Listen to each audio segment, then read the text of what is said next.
नाम कमाउन सफल विशेष प्राप्त कर्णबहादुर राणाजीको सानिध्यमा उहाँकै आफ्नै परिवार खत्री परिवार उहाँकै नातिहरू नातिनाहरू बुहारी नातिनाहरूद्वारा माल्यार्पण गर्नको लागि हामी हार्दिक गर्दछौँ।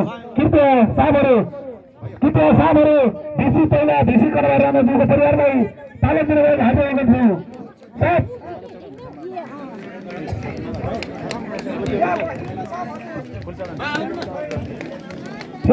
ताली उहाँकै आफ्नै परिवार यति बेला त झन् तालीले गट गराएर पुरै ताली सकिनु पर्ने हजुर। ताली ताली ताली भएर स्वागत गर्नको लागि हामी हार्दिक गर्दछौँ। कृपया उहाँका नाति बुबु हवलदार रिटायर उहाँका नाति एम बहादुर थापा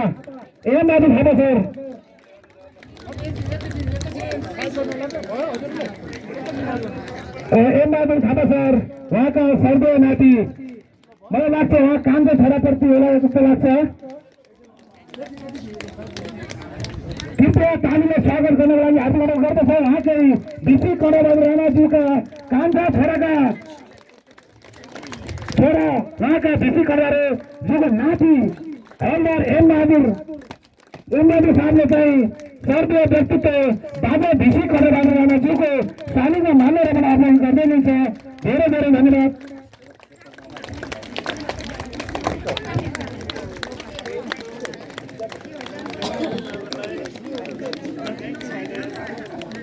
कृपया अब स्वतस्फूर्त रूपमा सबैले सम्मान फुलमाला अर्पण गरिदिनुको लागि आग्रह गर्दछु।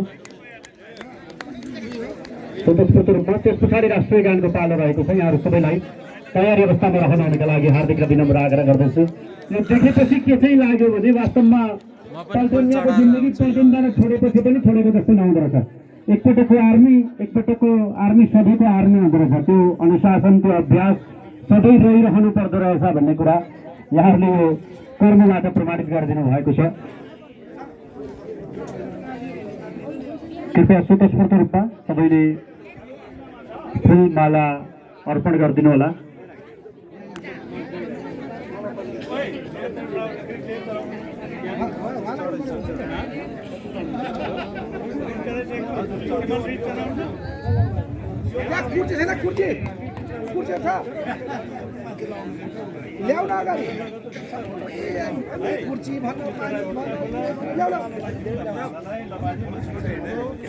भिक्टोरिया क्रस जस्तो उपाधि प्राप्त यत्तिकै सामान्य अवस्थामा उहाँले गर्नुभएको होइन। उहाँको ठुलो मेहनत साहस त्याग परिश्रम का कारणले प्राप्त भएको त्यो उपाधि केवल उहाँको मात्र रहेन, आज सिङ्गो समाजले उहाँको प्राप्तिप्रति गौरव गरिराखेको छ।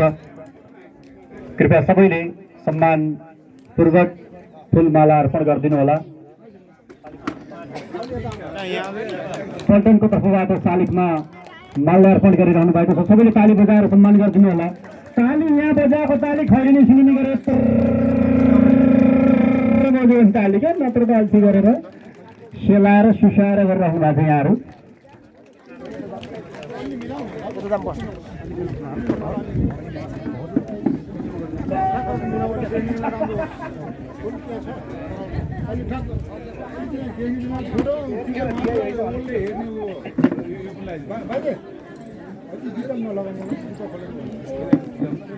मिडियामा अझै लेख्नु मेसेज जान्छ हेर्नुहोस् है सब यो मेसेज चाहिँ ओल्ड जान्छ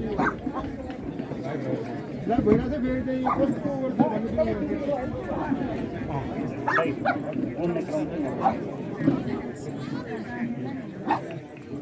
ड्रेसिङ भन्छ ड्रेसिङ